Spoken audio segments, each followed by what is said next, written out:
All right, good Thursday afternoon. I'm Dr. Martha Buchanan with the Knox County Health Department, Health Officer and Director. You probably know that by now. Our moment of gratitude today is dedicated to the members of our vaccination team and Knox County IT. Because of their efforts, we were able to launch an online registration platform this morning that lets folks who qualify register for their first dose of COVID-19 vaccine in a simple and quick manner. In just about an hour, we filled 975 appointments for people who desperately need and want this vaccine because of their vulnerability or high-risk status.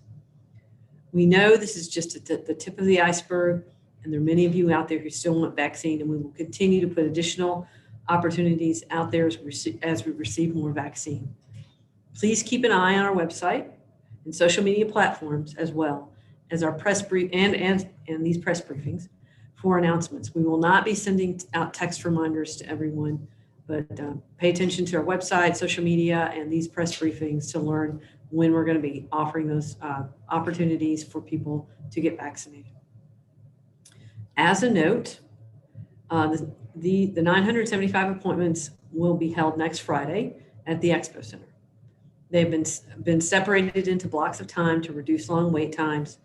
And if you have an appointment, please show up around your appointment time.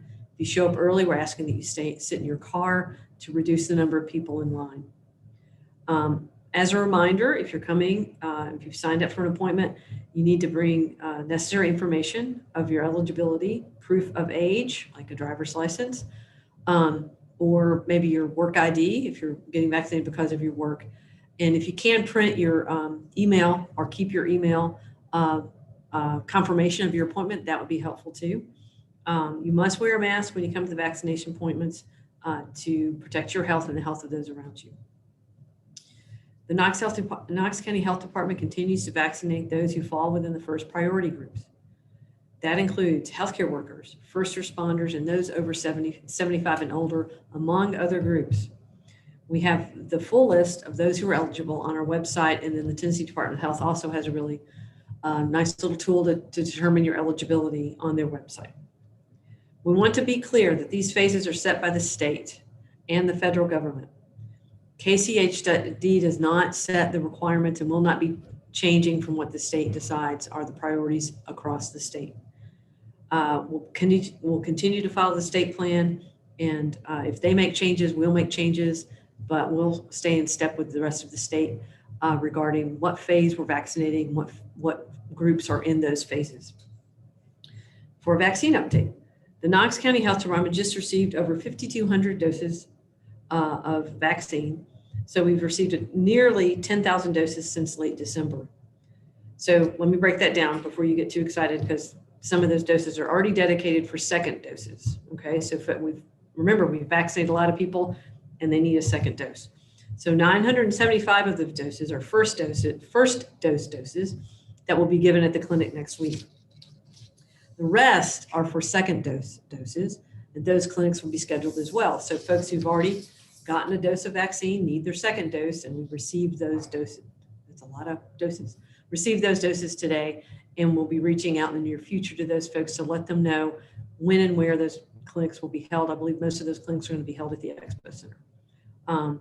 So to date, we've administered just Knox County Health Department 4,000 doses of vaccine, and that's first doses.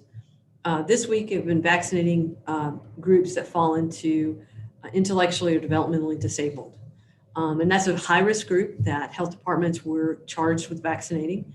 And for a lot of those groups, we went to where they live or to them to vaccinate them for lots of different reasons: difficulty in transportation, comfort level, and all of those other things.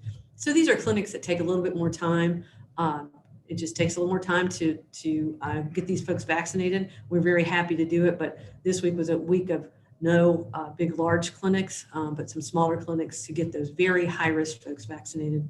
We also worked with some community partners to get some other folks who were 75 or older and other risk groups, in the 75 or older risk group, vaccinated as well. So really focusing on some folks that might not otherwise have access to vaccine this past week.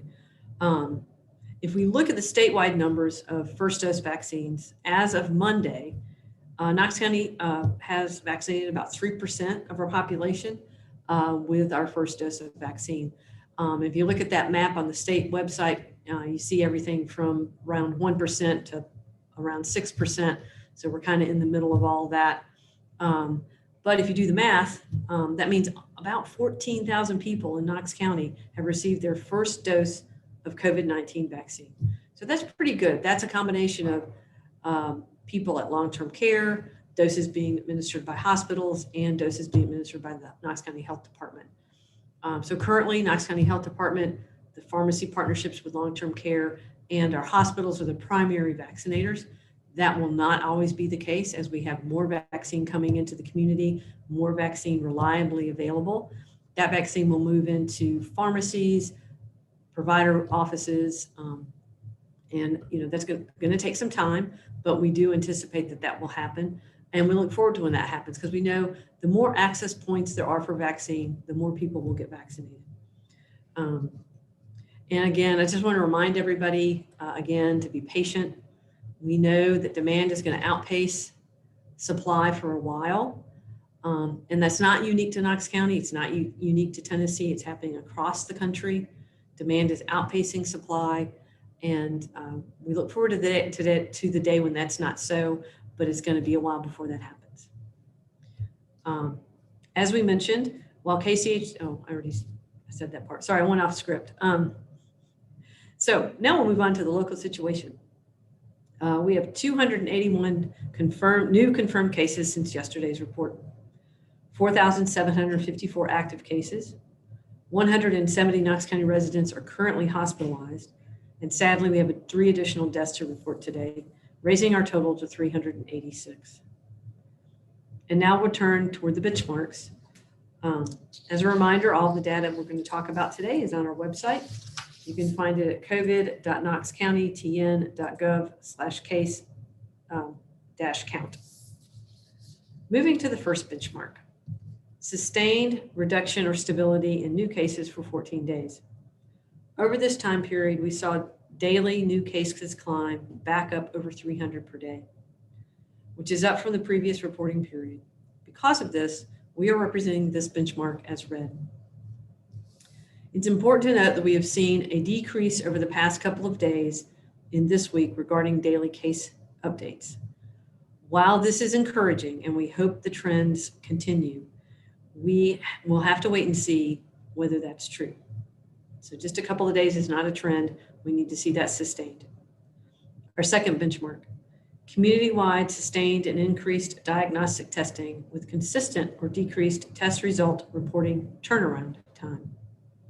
Regarding testing, over this time period, we continue to see this figure remain consistent with more than 10,000 tests conducted weekly.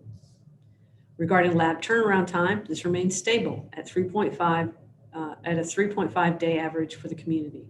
Because of this, we're representing this benchmark as yellow. Our third benchmark, sustained or increased public health capability.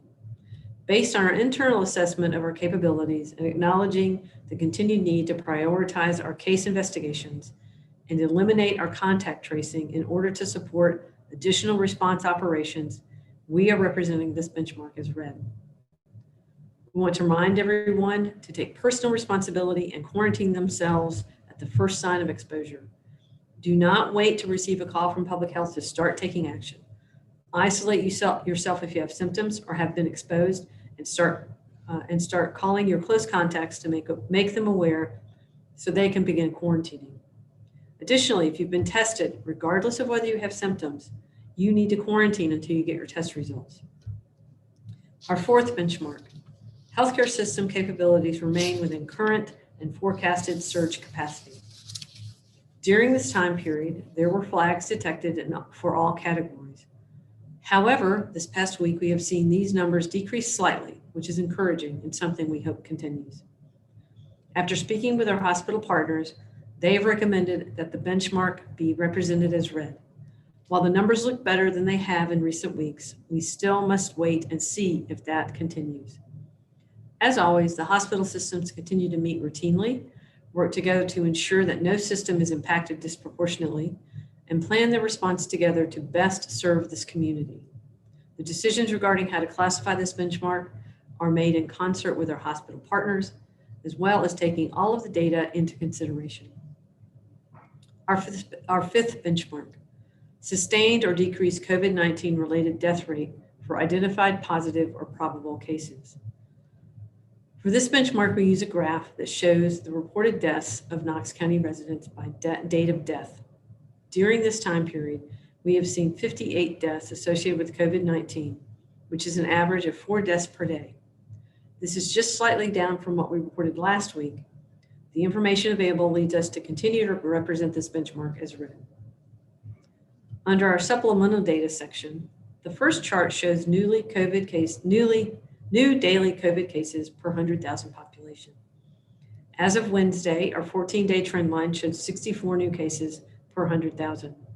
And our 7-day trend line shows 68 new cases per 100,000, which is up slightly from last week. The second chart shows the percent positive for COVID-19. This data is received from the Tennessee Department of Health. The 7-day average for percent positive in Knox County is 22.4%. Again, that continues to be quite high, leading us to recommend that because of the level of disease burden in our community, that we all treat ourselves and each other as though we might have COVID, therefore protecting each other from getting COVID. I'll now open it up for questions. All right, questions for today. A couple already inputted in here. The first one we have is from Alan Sims with Inside Knoxville. State testing levels have not consistently returned to pre-holiday levels. At last night's Board of Health meeting, I understood you to say our county numbers have stabilized. Are we testing as many people as we were in the lead up to the holidays when our case numbers were so high? We actually are not, because right before the holidays and during the holiday period, our testing numbers really went up quite a bit. And we believe that was because people were traveling for the holidays and getting tested before they travel. So we have not seen a return to those levels. We've seen a return to a level that we consider acceptable for our community of about 10,000 tests per week performed by all test providers, including the health department. So I don't anticipate until there's another big travel season us having that level of testing again in the near future. From Grace with WBIR, what is it like for you to witness bars violating the Board of Health's orders again and again? What message does that send to your team? Well, first of all, I don't witness that because I'm usually at home, but hearing about it, it's discouraging. It's discouraging to my team. It's discouraging to the Board of Health. It's discouraging to me. Again, people asked this last week, I believe, and it's disappointing to know that we have business people and people who own businesses in our community who choose to ignore health guidelines and choose to not take a consideration for the health of our community and the risk that they're putting others at by remaining open. Grace had another question asking about receiving additional vaccine, which I believe Dr. B answered in the initial talking points. If you've got a follow-up question, Grace, you can go ahead and submit that. From David with WVLT, has the health department had to dispose of any doses of vaccines? If so, why? So we have not had to waste any vaccine. We did, and I just want to clarify, there was one time when there was a malfunction of the syringe, which is something that's happened with the syringes that were initially sent with the vaccine, where the hub of the syringe and the needle came apart, and that dose did not get given. That was the only time we've had to waste a dose. That was unfortunate. It was something experienced by many others who received similar products. We've since adjusted our process so that doesn't happen anymore. And we have not had to waste a dose because we didn't have an arm to put it in. From Alexandra with the Daily Beacon, thousands of students are returning to a county that had some of the highest case counts in the nation. Basically, what should they be aware of and how should students prevent this happening again? Well, students should prevent this happening again, just like every other citizen in Knox County needs to help reduce our risk by practicing the 5 core actions. And now we've talked about saying 6 core actions: get vaccinated when you can. So social distancing, wearing a mask, washing your hands, not going out when you're sick, avoiding crowds and cleaning surfaces regularly. Those are the things that people need to be doing and continue to do to reduce risk to themselves and others And if they don't do that, we're just going to see our numbers go back up.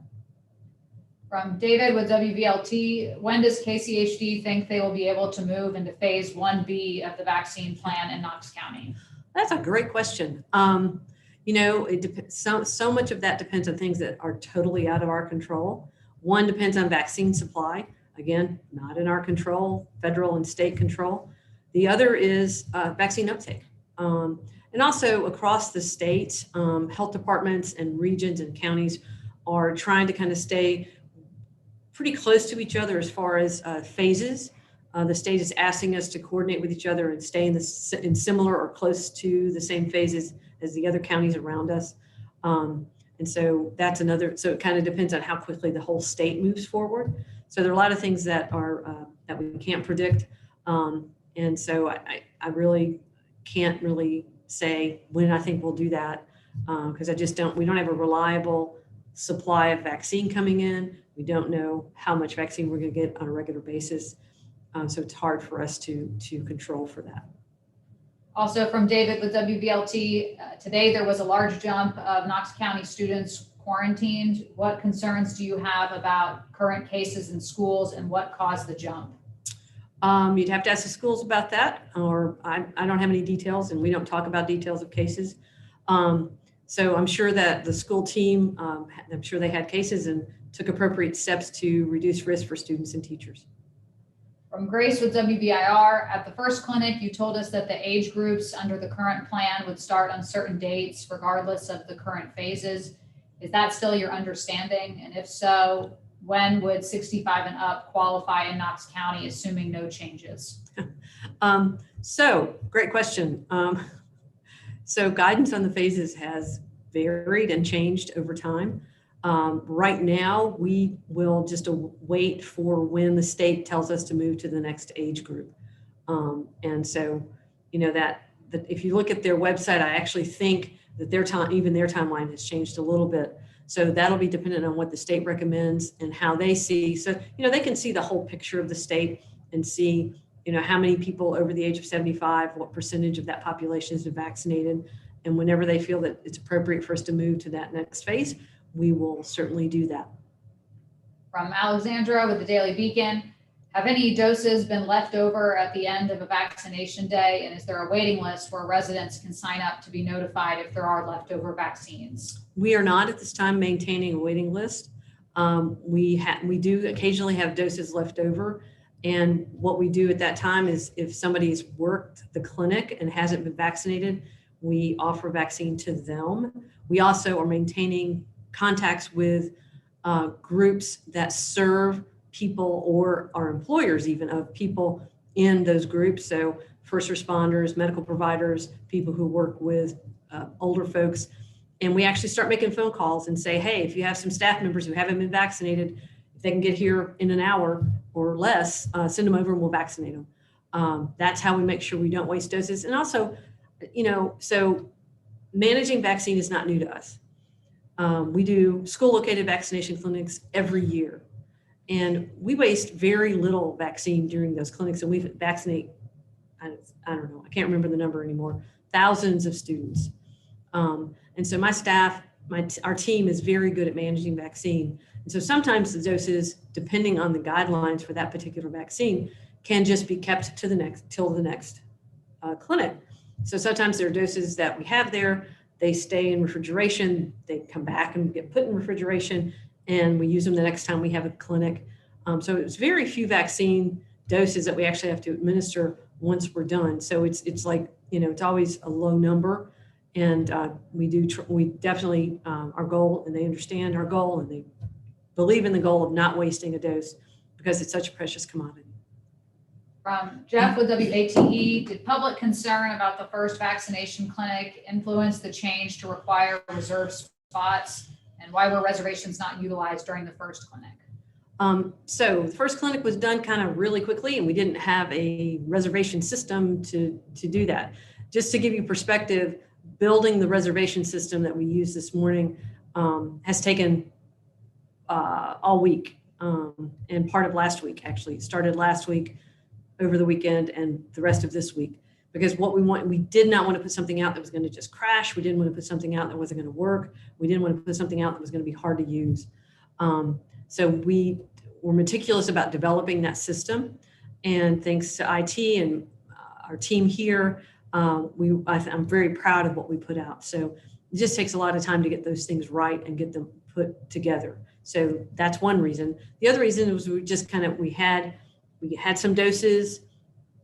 They added the 75, an older group. We didn't have anything planned for them. Our team said, hey, we need to focus on this group. We need to do what we can. We put together a clinic really fast and, did that kind of y'all come, and people waited in line for quite some time. Remind you that it was their choice to come and wait in line. We're very clear that that was not going to be the only opportunity to get a vaccine. We listened to our community, and we heeded their input. It's also, it's a little less chaotic to have appointments for us as well on the other side. So it's less chaotic for the people going and less chaotic for our team who's working the clinic to have appointments. So moving to appointments kind of smooths things out a little bit. So yes, we listened to public feedback. I won't eliminate that we would have another big clinic where we don't make appointments, but this went so smoothly, we may continue to make appointments. We'll see how next Friday goes. From Grace with WBIR, another waiting list question. She's asking if there will be a waiting list in case no one shows next Friday. How will that work? If so, I think you spoke to that when you answered the previous question, but Grace, if you have any follow-ups, please feel free to submit them. From Jeff with WATE, will people without internet access still be able to get vaccine appointments? Will they be crowded out with the web reservation system going so fast? So if you read the press release, there were two ways for people to get vaccination appointments. They could call our 215-5555 number. We hope that will be transitioning to a different number in the near future. So we're working on a plan to use a different number to allow people to call that number to get appointments. And then they could also go on the web and get an appointment. And we actually got feedback from somebody who said they were able to go on and get an appointment for their 90-year-old mother or father. I can't remember which, but folks certainly were able to access that, and we were happy with that. So if somebody calls in, what happens is the operator just walks them through it. They could do it for them, and it's simple. Ideally, we'd rather people go to that website. It's a little easier. It's one less step for our staff, and it's faster for the person. So we think that combination is going to work well, and we're hopeful that we can continue moving forward with that. Also from Jeff with WATE, the Federal Department of Health and Human Services isn't holding back shots for second doses. Why is KCHD holding on to them? We're not holding on to second doses. We received a shipment to give us second doses, and we will have those clinics in the near future. The state of Tennessee, actually, I think the federal government sends the state of Tennessee and then to us. That may change. That's the system that's in place right now to guarantee. So we get a shipment, we give all those first doses, then we get another shipment designated for second doses, and we give those. If the guidance changes and they say all the shipments are first doses, all the shipments will be first doses. All right, any further questions, please go ahead and submit them now. From Jeff with WATE, at future vaccination clinics, will there be a security plan in place early, like Knoxville police presence on site before the doors open? We always have a security plan, and we almost always have law enforcement present whenever we do a clinic. All right, any further questions, please go ahead and submit them. One more from Jeff. He says, we've been told that vaccine shipments are expected to grow in the weeks ahead. When is our next shipment coming? And do you have any idea how much or when those shipments will accelerate or increase in size? We have been told that we will get shipments weekly. We don't know exactly how much will be in each of those shipments, and we don't know when we'll get a reliable, regular schedule of doses so that we know how many doses we're getting each week. So that makes planning very challenging. But that's actually the federal government. I know what they're saying publicly, but what's happening practically is the federal government is telling the states, you get this many doses on, I think that's Wednesday or Thursday. This is how many doses Tennessee gets. The state then looks across the state based on population and also based on risk. There's some counties that have a higher vulnerability scale.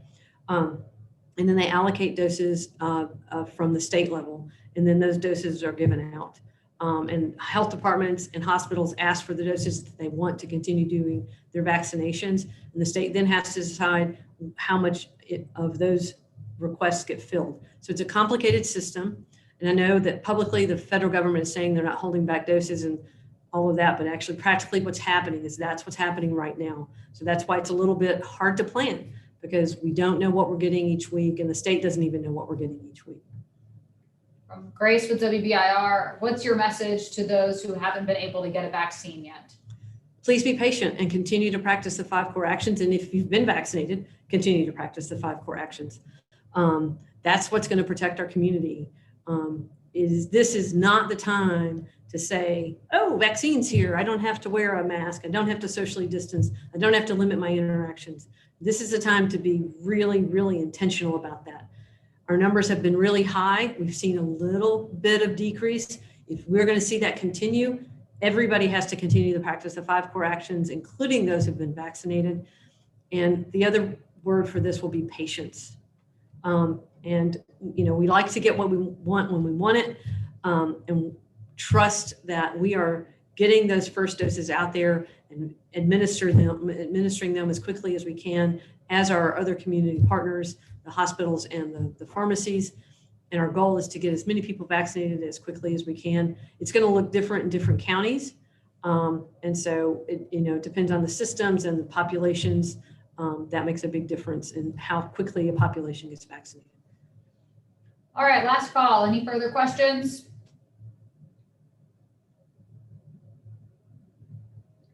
All right, not seeing any other questions come in. So thank you all for your time, and we will see you again next week. Hope you have a good and safe weekend.